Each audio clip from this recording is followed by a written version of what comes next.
తలుపు నోవాహు వేయలేదంట, దేవుడే వేసి దాని తాళం ఆయన దగ్గర పెట్టుకున్నాడంట. ఉన్నదే ఒకటే డోరు, ఆ డోర్కి తాళం వేసి ఎక్కడ పెట్టాడు? ఆయన దగ్గరే పెట్టుకున్నాడు.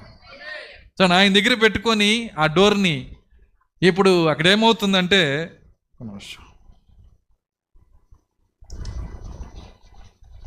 సో నా డోర్ని ఆయన దగ్గర తాళాన్ని ఆయన దగ్గర పెట్టుకొని నోవాహుని లోపల బంధించేశాడు. వర్తమానంలో ఏం చేశాడంటే బంధించేశాడు, వర్తమానములో బంధించేశాడు. ఎక్కడ? మీకు తెలుసా ఈరోజు బంధించబడిన నోవాహులు ఉన్నారని? అర్థమవుతుందా? ఇష్టమైనప్పుడు వర్తమానం నుంచి బయటకు వస్తారు, బయట చేయాల్సింది చేస్తారు, మళ్ళీ లోపలికి వెళ్ళి కూర్చుంటారు. అదే అసలు నోవాహు వాడే కాదు, నువ్వు నోవాహు కాదు. నిజమైన నోవాహు వర్తమానములో బంధించబడ్డాడు,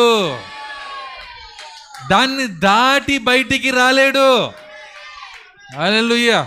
వర్తమానం ఏం చెప్తుందో దాన్ని దాటి బయటికి రాలేడు.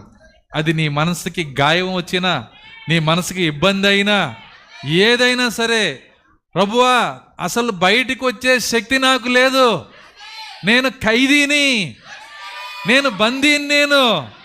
హల్లెలూయా. ఎంతమంది చెప్పగలరు వర్తమాన ఖైదీలని? దేవుడు మిమ్మల్ని దీవించునుగాక. ఈ మధ్యాహ్నం నేను కూడా ఖైదీగా ఉండాలని కోరుకుంటున్నాను. హల్లెలూయా.